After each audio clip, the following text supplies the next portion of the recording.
Thanks everyone. Thanks everyone for having me here for this talk. Again, as Kathy said, my name's Scott. I'm the president of TriStarr, located here in Lancaster. We are a staffing firm focused on office clerical, administrative, temporary staffing, and professional direct hire services. So I'm going to kick this off and share my screen and give you all an idea of, I believe you can see my screen. If we can't, Kathy, just let me know. But this is what I walked into today. This is just about all of my staff. My birthday is next week and I'm going to be out of town, and they felt that it would be cute if they all dressed up like me, the old bald guy that wears his glasses on his head, obviously. So thought I'd give everyone a little laugh to start the morning here. But let's kick this thing off. What I'm going to talk about today is recruiting and retention, obviously, and what that looks like moving forward. So, Scott, you might want to put it into presentation mode. It's showing first and next slide right now. Is it? Okay, so now I have to figure out how to do that. At the bottom, there should be a screen. Bottom right. There you go. This one? There we go. Is that better? It is still showing both. Oh. Let's see. But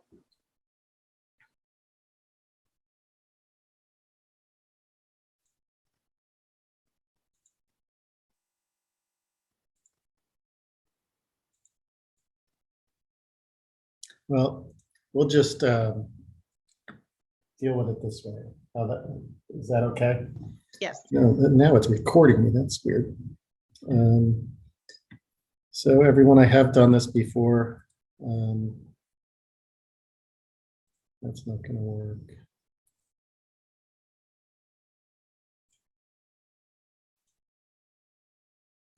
Try this again.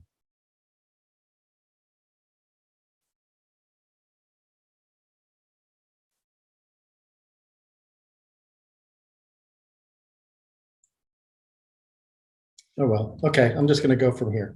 So you'll just see both of them.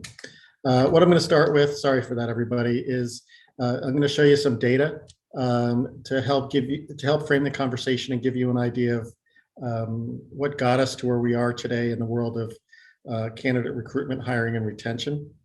I'm going to talk about retention because, as most of you I'm sure are aware, it's much easier and less expensive to keep your employees than to lose them and then try to replace them.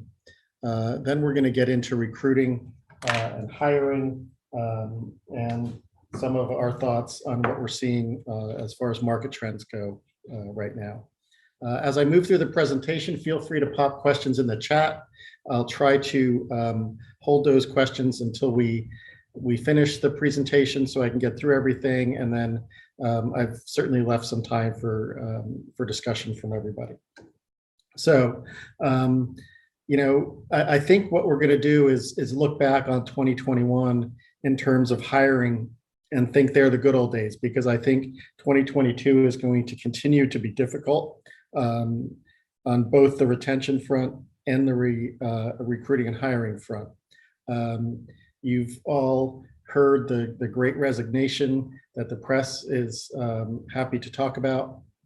And just to give you a sense, in December, 4.3 million people in the United States quit their jobs. We've seen this number pretty consistently since the late summer, early fall, and it's a number I watch, and it's measured by the Bureau of Labor Statistics at the federal government. So that's an awful lot of people, and certainly exacerbates the whole idea of recruiting and retention. When we look at the 12 months ending the year of 2021, there were 75 and almost 500,000 new hires, and almost 69 million separations, and the majority of those separations are quits. or or done by the employee, not so much the employer. That's the trend these days. Most of those quits are in the lower wage, what I like to say is in-person sectors of the economy. Think arts, recreation, entertainment, and hospitality. And you see that as you try to get a table for lunch or dinner, or to go to an entertainment type activity, a movie or something like that. Those areas have been hit the hardest in terms of quits and people not returning. And I want to talk a little bit about why. Through the last 2 years now that we've been dealing with the COVID pandemic, those folks in those lower wage jobs have a level of improved confidence when it comes to their job prospects and what they can do. They saw that they could make as much, if not more money, working elsewhere, not in those areas. Like, I'll just use a server, for example. They could go to work for a company, maybe in distribution, especially locally, like Amazon, and make $18 to $22 an hour, depending on the seasonality of that job, not have to, they'll have a fixed schedule and they'll know what their check is going to be at the end of their work week. It won't be as reliant on tips. So many people like that, and, in similar industries have said, I like the consistency.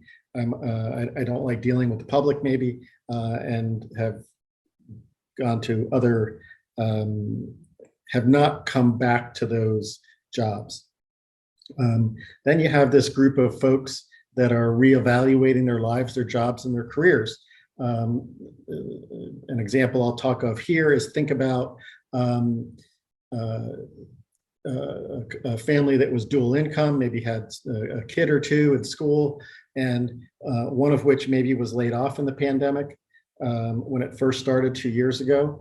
And that maybe that family felt that they could live on one income comfortably, and one of the spouses maybe enjoyed being home with the kids, or teaching the kids, or maybe both of those folks were laid off, and in today's environment, one has gone back making more money, and the other has said, you know what, I don't want to go back into the workforce, or I don't want to go back to where I was. And then we also have lots of folks deciding to change careers because today is a good environment. Next, you've got this whole conversation around working moms. They've, in my opinion, had it super difficult through the pandemic, especially when it, in relation to educating their kids. Many have struggled with the inconsistency of their kids being in school or not. When the pandemic first started, many had the flexibility to work from home, but also had to juggle that with the demands of educating their children from home at the same time. And that is one of the more burned out groups of folks. They've just been overwhelmed with responsibility from both work and home, and are saying, you know what, maybe now is not the best time for me to re-enter the workforce. And lastly, in the last, I'd say 8 to 12 months, we've got this war for talent going on with very quickly increasing wages,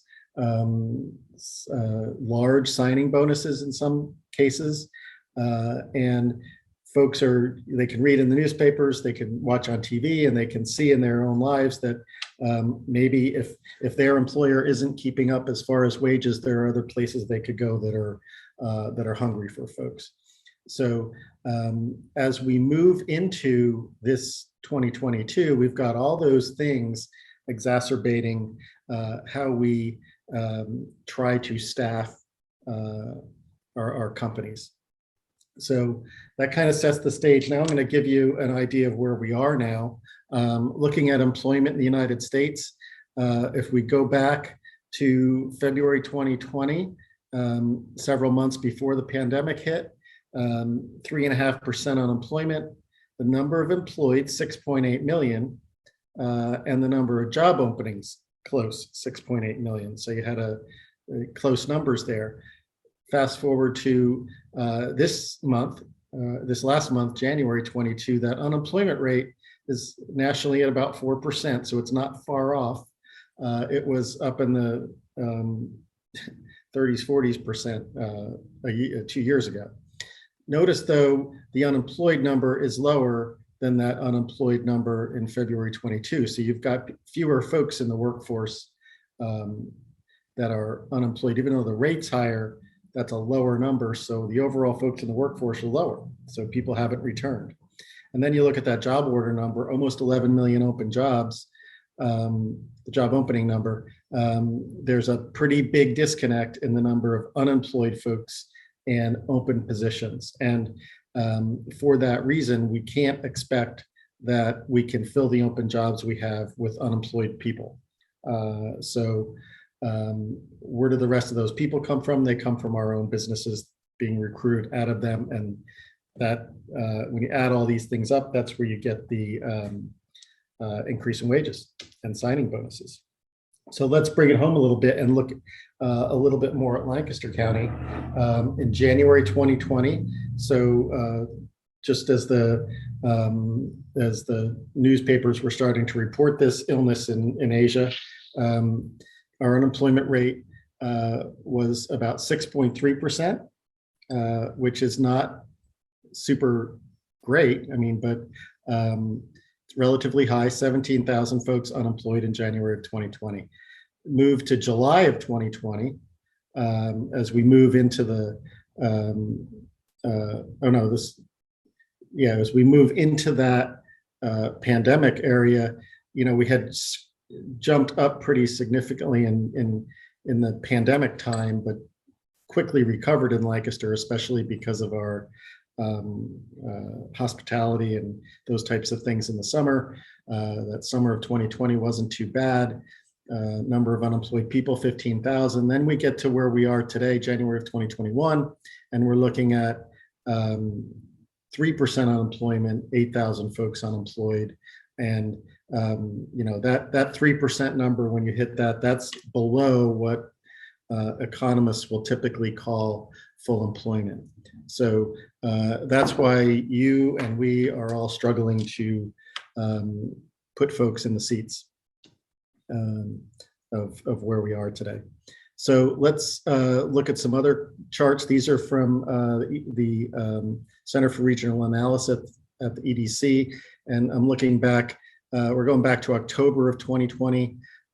You can see how the 2021 the unemployment rate is dropping pretty quickly through 2021, as is the or in Pennsylvania and in Lancaster County. You can see they follow a pretty similar curve, but you can see that Lancaster's well below where the overall state of Pennsylvania is. Things are obviously tougher here.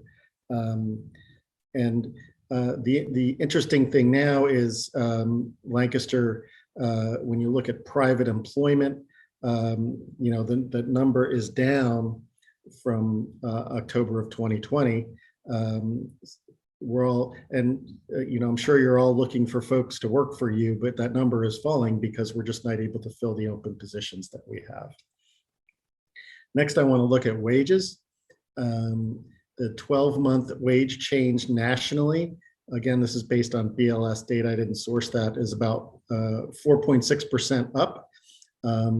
In the course of my business, I serve many different customers in mostly Lancaster, but South Central Pennsylvania, most in the office support world, and our wages year over year are up 16%. So hefty numbers. That seems to be slowing. If we look at the 3-month change, nationally, wages are up about 1.5%. We're hovering about just under 6%. So there's a real data to show that wage pressure is significant, and I think there's several reasons for that. There's some pent up wage pressure that, you know, in the 2000, what I would say are teens, the wage increases were around 2 or 3%. Many people were saying that you had productivity gains helping some of that, and now there's some catch up in these wages, but it's also just a matter of demographics. There's just not enough people in the workforce, so companies do what they do in a capitalistic society, and they compete for labor and they raise the wage rates. And I don't think we're going to see that. I don't think we're going to see a change. Meaning, I still think we're going to see wage increases. I don't know that they'll run at as higher rates as they have in 2021. So now let's look at average hourly earnings. You can see over the course of a year, 2019 or 2 years, 2019 to 2021, you've got pretty significant increase year over year in wages. And that is why we're seeing the difficulty in not giving enough. If you don't give enough raises, you're going to be losing people. So looking at manufacturing jobs specifically, what I want to point out here is in March of 2020, about 2 years ago, right at the beginning of the pandemic, 400,000 job openings in manufacturing nationally. Fast forward to October of 2021, there were 900,000, almost 1 million job openings in manufacturing, more than doubling. So a pretty significant increase in that section. Some of the same reasons for that I've discussed, but also in manufacturing, that manufacturing workforce tends to skew older. So you're picking up the folks that are retiring, and then also those that in the pandemic were close to retirement and then just decided to throw in the towel. Another interesting statistic, and this will be my last statistic slide, will be the change in the workforce. Pennsylvania, the workforce is down just over 1.5%. In Lancaster County, just under 1.5%. There's about 250,000 people in the workforce, so you're talking 3,500 people that have dropped out of the workforce, or that workforce is smaller today than it was versus 2019. And that's at there's a typo there, that should be 2021. Sorry about that. So those are my statistics. Now I want to get into how I see the workforce changing over the next year and beyond. And the first thing I want to talk about is diversity and diversity, equity, and inclusion. The workforce is changing. The demographics of our workforce are changing. There are more people of color, more minorities, more women in the workforce now than there's ever been before. And if it hasn't happened already, it will happen very soon. There'll be more what we would classify minorities working in the workforce than a traditional white male. Excuse me. So when you're looking to attract candidates for your open positions, I strongly suggest that you take a look at your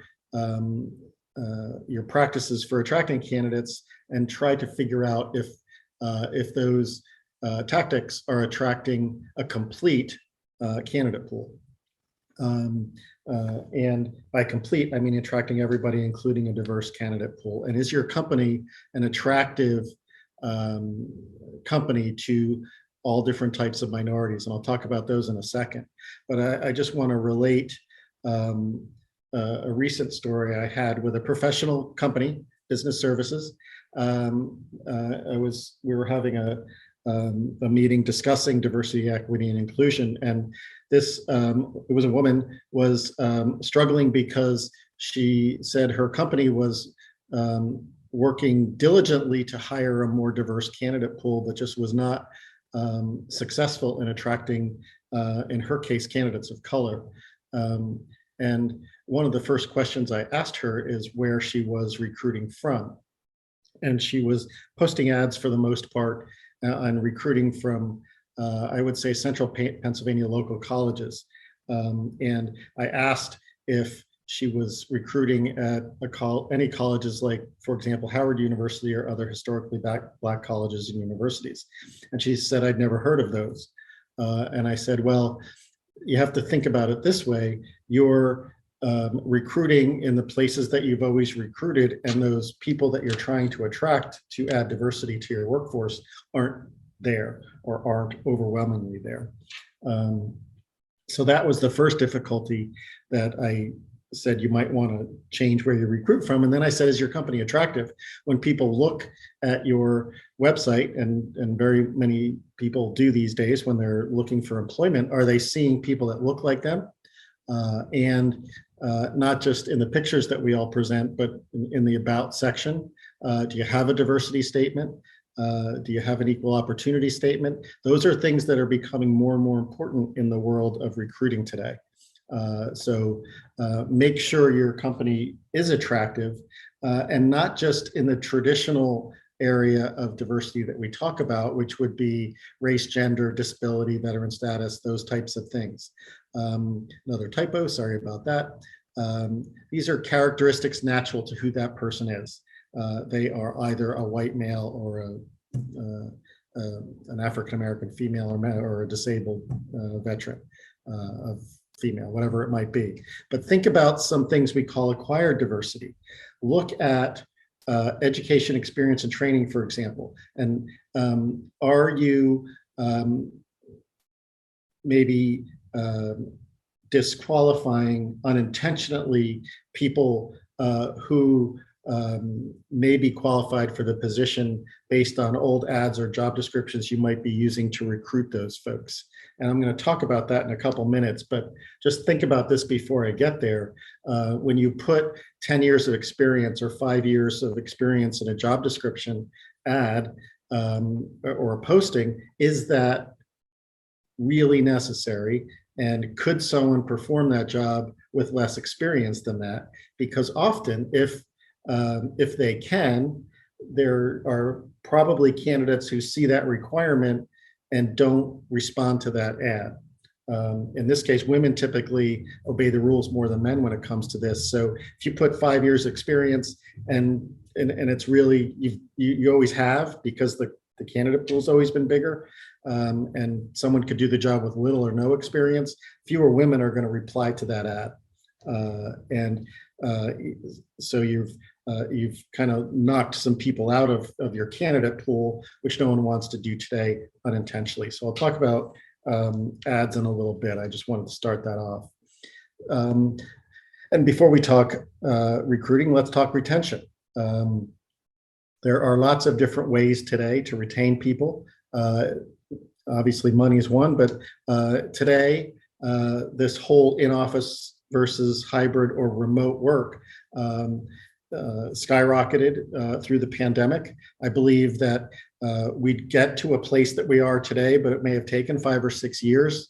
The pandemic just forced that of companies, forced us to make the changes more quickly in order to survive. Those changes have been implemented, and many companies saw that they could get work done and they could survive in a hybrid or all remote type environment. And the other outcome of that is that people found they could work from home and liked it too. So if you can offer some type of flexibility in where people work, you'll open your candidate pool.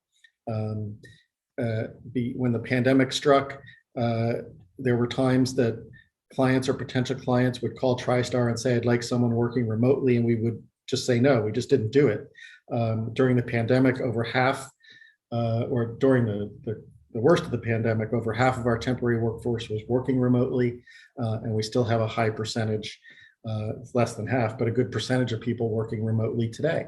And if we weren't offering those jobs remotely, those folks probably wouldn't be working for me. They'd be either not working or working for someone else. So offering this when you can, you have to set up the right procedures. You have to do lots of things to make it work well, and it isn't for every employee. Can increase your candidate pool. More importantly, allow you to keep people who might be working for you and are looking for that flexibility. Look at work days and hours. This is starting to get some traction. In the press today, there's been some articles in the journal about companies offering 4-day work weeks. It's certainly a bigger percentage of jobs overseas, but I think you'll start to see that coming to the States as people compete for folks. And this is specific of the hybrid or remote workforce. Think about total hours versus straight hours. We always thought that a work day had a hard beginning and a hard end with a break in the middle. As people have moved to work remote, can you keep people by offering them some flexibility in their schedule if they're remote or not? Think of that group I spoke of earlier, the young moms who've been hit hard. Is there a way that someone could maybe work 2 or 3 hours from home in the morning as they get their children and their house settled? Kids get off to school, maybe they come in the office for a bit, go home for the kids as they get off the bus, and then work remotely for some time in the evening. If you can offer that to an employee, you might be able to keep them or keep them longer, because trust me, other companies are starting to do things like that because they're starting to realize that they can that to get the work done doesn't always require a 9 to 5, 8 to 5, 7:30 to 4:30 workday. So let's look at some examples here. Back in, it was probably December, Tyson Food announced they were going to change their work week and significantly increase their candidate pool by offering a 27-hour work week that actually enabled the employees to get paid for 36 hours, allowed those employees to qualify for medical and other benefits, and on an hourly basis, significantly increase their pay. That's a production environment. It's obviously not remote. Even more difficult to find people these days, and you know, is a difficult place to work in some areas. And that's what they're having to do to increase their candidate pool, and that was pretty successful. Sorry, I went the wrong way there. And now also think about wages. And as I talked about before, you've got wages nationally rising close to 5 or 6%. Those are wage increases we haven't seen in 10 years. If you're not budgeting for wage increases from between 5 and 10%, you've got a pretty good chance of those employees looking elsewhere. So really take a hard look at data as much as you can. There are many places. The Chamber publishes a wage survey. The Chamber of Lancaster does that. There's salary.com. You can go in there for free and look at wages. You can also hire a consultant to get really specific for your business and your positions. But make sure you're competitive, because if you're not competitive, your employees are getting hammered with offers for higher wages. And then benefits. The younger generations are starting to, not starting, but they have an understanding of benefits really being entitlements. I remember when I first entered the workforce, when I would get a review, and this goes back to the 80s and 90s, I'm an old guy, but as part of the review, employers often would show the non-cash benefits and monetize those in an annual review. You know, this is what we're paying for you in taxes, and this is what our benefits cost you, and this is what we pay for unemployment insurance and workers' compensation insurance and all those other things. And it hiked up. You know, if they were making $20 an hour, it maybe became 25, 26 bucks an hour, with an idea to let that show some transparency to that employee, to show them what a great guy, a great company you were in providing these benefits for them. That approach is backfiring on the younger generations, because they just see those in this very competitive market for employees as part of their compensation packages, and they think them almost as entitlements. So and the better those entitlements or benefits can be, the more likely you have in retaining folks. So look at those again, make sure they're competitive, and do the best you can to retain those people that you have. So now let's get into the really hard stuff, the recruiting and hiring. We'll start with advertising.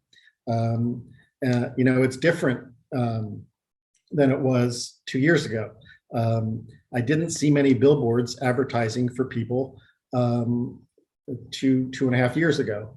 If you drive down a highway or past if you drive for any length of time, I would be surprised if you didn't see a billboard advertising jobs and specifically calling out the pay rates in those jobs because that attracts people quickly. They see the pay rate, and in today's world, and I'll get there, they can probably go on their phone if they're not in the driver's seat and apply for that job.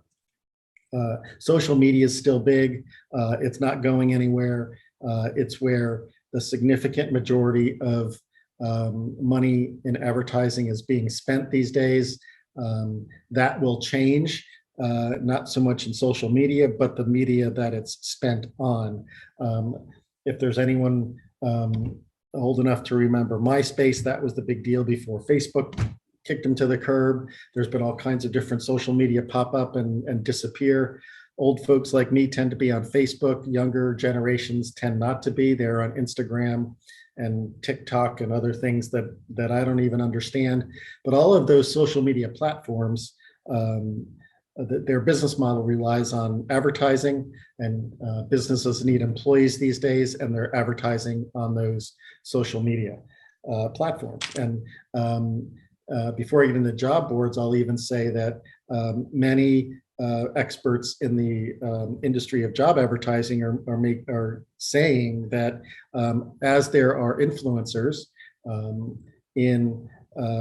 on social media platforms helping brands sell their products, there should and will become influencers for companies to increase the visibility of their brand as an employer. So, go back 10 or 15 years when we placed ads in the newspapers. Now we're going to be hiring influencers to increase our visibility so that job candidates on social media are coming to work or applying for us. So that's a big change. While we are seeing some spend go back to that those more traditional areas like billboards and newspapers and real print. Job boards have changed pretty significantly in the last 10 years. They started as basically classified ads on the internet. You post a job, people were either directed to your website or then the job boards started having people apply directly with them. Their business models of the most mature of those, Monster, Career Builder, those to some extent indeed is a little slower, is a little more recent entry into the market. So they're slower in this transition. Those earlier job boards have really become large databases of active and passive job seekers. So the way they're selling themselves is to employers, not so much to place an ad, but for access to the number of active and passive candidates they have in their database. So how you purchase those has become significantly different, much more expensive. So let's move to artificial intelligence. Whether you know it or not, there's artificial intelligence all around us today, and it's pretty significant in the recruiting business. There are all kinds of AI algorithms running to try and make sure that that job seekers see the ads that savvy employers are posting, and they're becoming much more targeted and learning what works and what doesn't. So the speed at which those things are changing has become pretty significant. What I do want to talk about a little bit is what I call job descriptions versus job ads. In the past, the trend was to typically, and you'll see this if you open up the Sunday paper, you'll see this, big long descriptions of a job posted by an employer with some area of focus on the skills and experience required for the job. And be careful when you use big long descriptions like that, because what they're going to do is weed out candidates. And in this market, You want your recruiters or your team to be culling the field of candidates rather than people self-selecting themselves out. And the most successful companies are using what I would call more job ads than job description ads. They're fun reasons why you might want to work for a company, or money reasons. Think of them more as an ad to suck people into the process than to weed people out of the process. Just like a store would advertise a special, a company is going to advertise its pay rate or some other benefit or some other good thing about working there. If you look on companies' web pages, you'll see a lot more video, and often there'll be specific videos showing people's jobs and how great it is to work for that company to attract people to apply for them. So really try and do a better job of posting ads rather than job descriptions. So I'll just get some more page here. So now let's talk about candidate behavior and some of the different things we're seeing here that might help in how you work with them. The speed with which candidates expect to be communicated with or to secure a position has increased dramatically. If you think back to the early 2000s, late 1990s, ads were placed in newspapers on Sunday. Typically, people looked for a job. They mailed a resume. Those resumes were collected. Those candidates were contacted maybe late that week or the following week, and that job application process took weeks. Really fast forward to today, when people click on an ad, fill out ideally a very short application, and expect to be communicated with very, very quickly. And that's why I talk here more about experience being more nurturing versus transactional. The most successful companies that are in the recruiting world are nurturing their candidates in a way that's much different than a very typical or old school transactional environment. People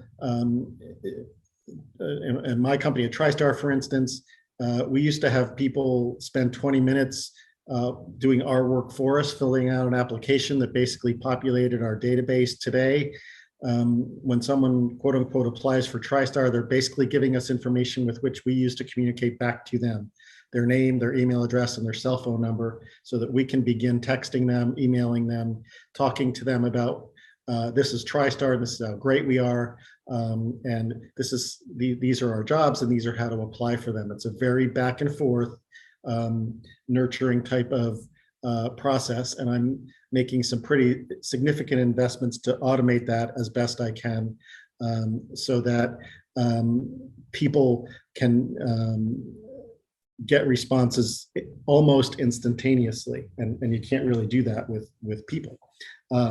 Candidate behavior is overwhelmingly well over 50% mobile, and for the most part that's phones. Obviously it's also some tablets and other devices are classified mobile, but the people are applying for jobs. They are filling out reference checks, they're filling out onboarding stuff, they're doing background checks. They're, the whole, if not majority of the experience has to be mobile optimized, or specifically the younger folks, and not just the younger folks, older folks to some extent too. When that process gets too long or too clunky on a phone, they're going to drop out and apply somewhere else. So that's very important. I mentioned, moving to a more automated environment. 20 years ago, people looked for jobs on Sunday mornings in the classifieds of the newspaper. Now they're looking for jobs 24 hours a day, 7 days a week. Most of our businesses, or at least the recruiting functions of our business, are not staffed 24/7. So what we need to do is make sure we can respond quickly and nurture those candidates on their phone 24 hours a day, 7 days a week.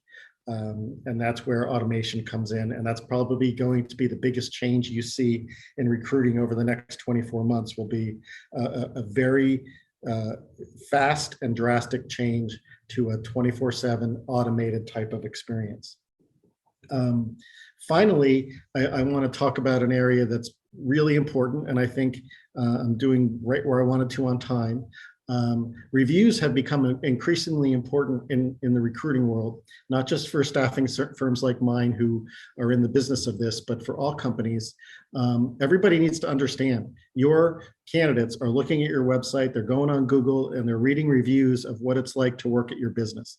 And I think we all know, and I don't buy very much today. Even if I buy it from a store that I haven't done some research on and looked at reviews. And while often I don't make my final choice to buy something because of a review, I often make a choice not to buy a specific product because of a review.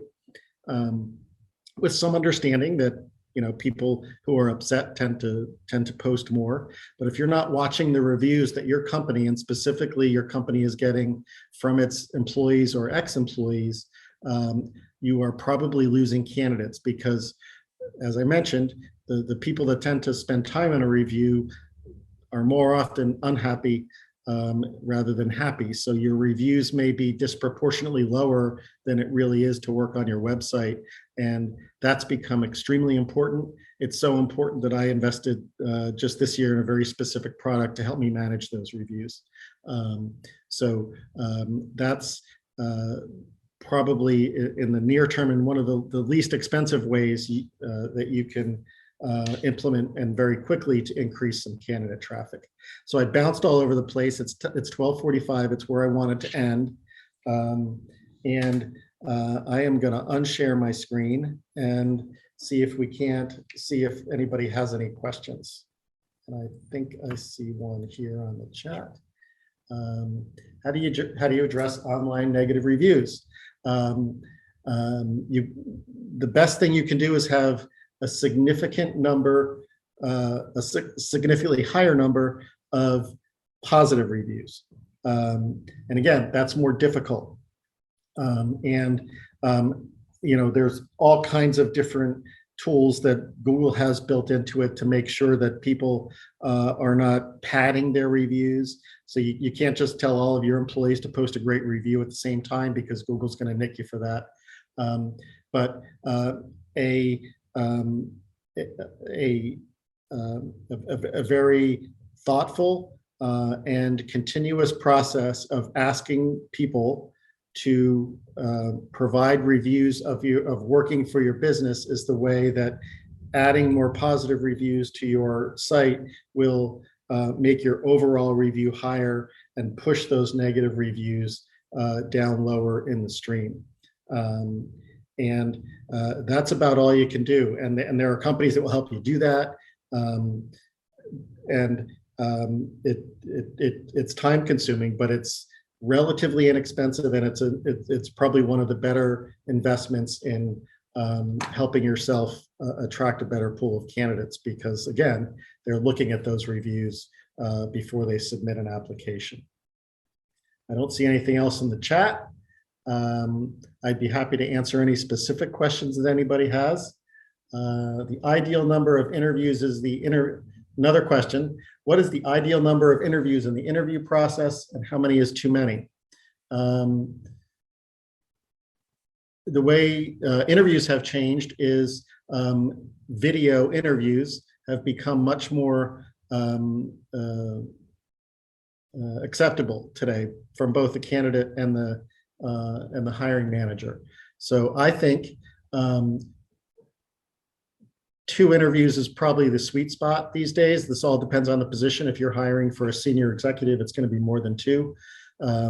But for an entry-level person, I don't see why 1 interview wouldn't allow you to make the decision that you need to make to keep somebody. Understand, I used the word fast earlier in this presentation.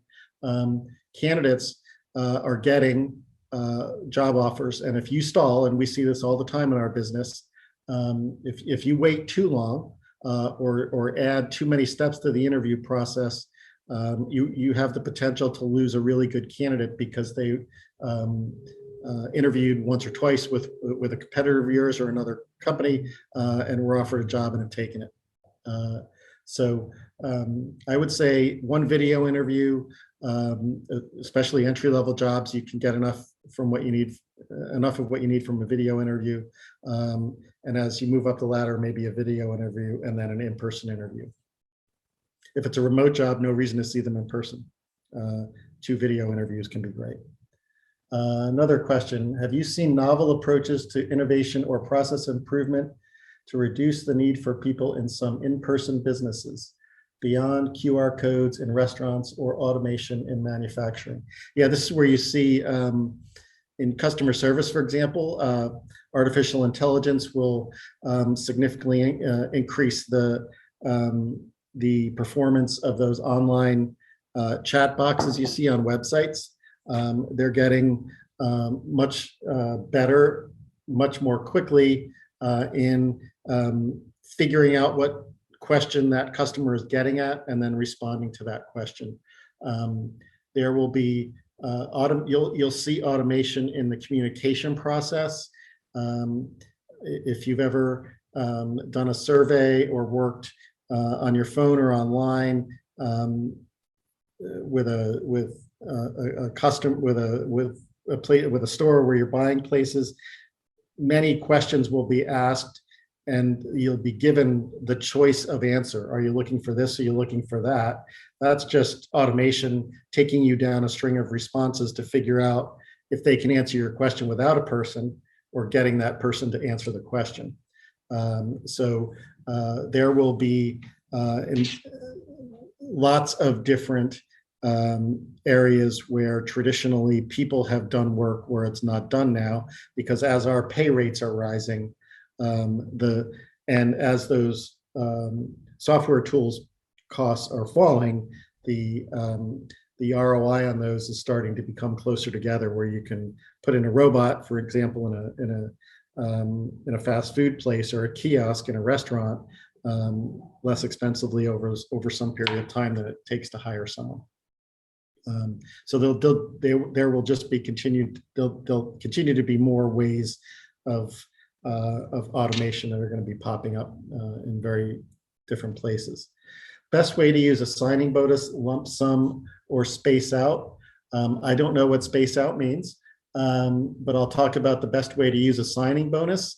Look at who your competitors are, and it's not just competitors to your business, but competitors for talent. What position are you hiring for? What's the wage for that position? And the best way, I think, to use a signing bonus is to provide a small bonus on their start date and then pay the bonus out if it's $1,000 over 6 months or 4 months or 3 months, whatever it might be. If you know the sweet spot for the amount of time that it takes for a good employee to stick in your company, that's when you want that final portion of the signing bonus or the signing bonus to be paid out. Get them to that point in time when, again, that's your sweet spot, that they're going to stay for some longer period of time, and that's when you pay them. Personally, I don't like lump sums. I like spreading it out so people have to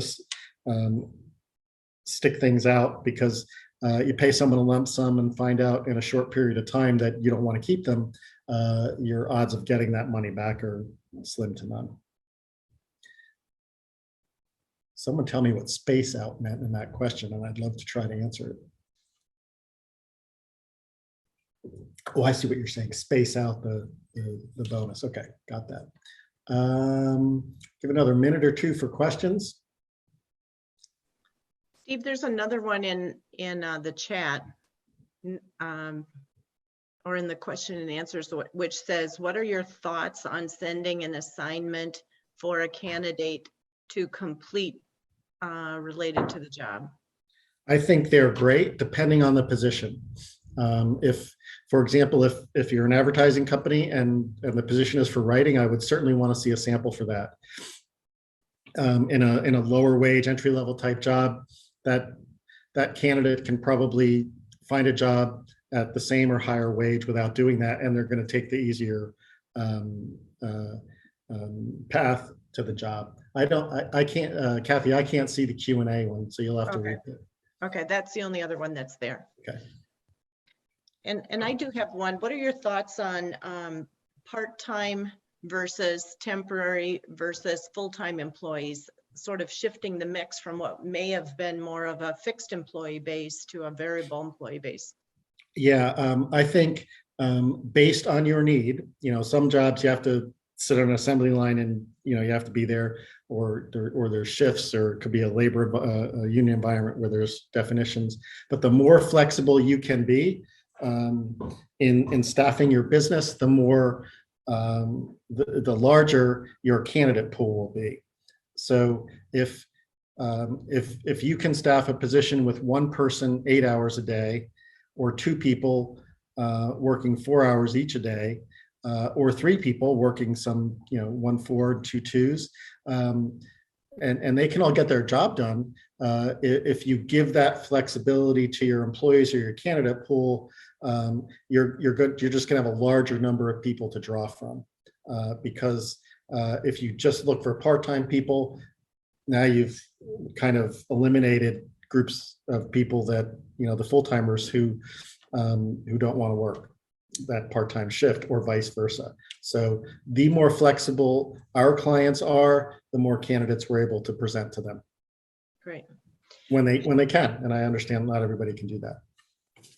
I have one other question too for you, Yeah. Steve or Scott, and this has come from experience with my clients, and that is because it's so hard to find people, oftentimes you'll get a friend referral or someone from your network that will refer, and so because you need somebody, you'll hire them, but really they may not be the best for the position. What are your thoughts about how to handle situation when you need employees and people are just giving you names from their network that may not be fully vetted? Yeah, I always say, referrals are, at least for my business, are the highest return on my investment. So it's always great to get a referral. What you have to do is make sure they go through the same process as someone who you don't know, until you get close to that point of hiring. Don't just hire them without putting them through interviews, checking their backgrounds, doing all the things you would do for any other employee. And then if they stick, lots of companies are offering bonuses for referrals that are hired. I usually say at least hold off to pay that full bonus 3 months. That's typically a good number for a drop-off point, but certainly incentivize your folks to do that. But just don't assume just because they're a referral they're going to work as hard or as well as that employee who referred them. The odds of it are higher, but it's just not always the case. Good. Well, thank you. I'm not sure if I see any more questions coming in. Please feel free to put your final question in the room. I'm going to launch a poll that'll give us some feedback on this topic. So if you can give us some feedback before you pop off of this webinar, that would be most appreciated. Really, Scott, it was wonderful. I think the statistics, to put it in perspective, the points that you're dealing with that give us relevance to Lancaster County were really valuable, and many, many great ideas that you gave today to help small businesses with what they need to do. So really appreciate that. Thank you. It was my pleasure. And if anybody has questions, please feel free to reach out. I'm always happy to chat about this. And it always changes. I'd be willing to bet that if I give this presentation to you this time next year, there'll be lots of different things I talk about. Good. Well, thank you. Thank you very much. Oh, it's been my pleasure. Thanks for having me. Yep. Okay. I'll sign off so the people that didn't like me can put in number 1. Thanks, everybody. They won't. Take care.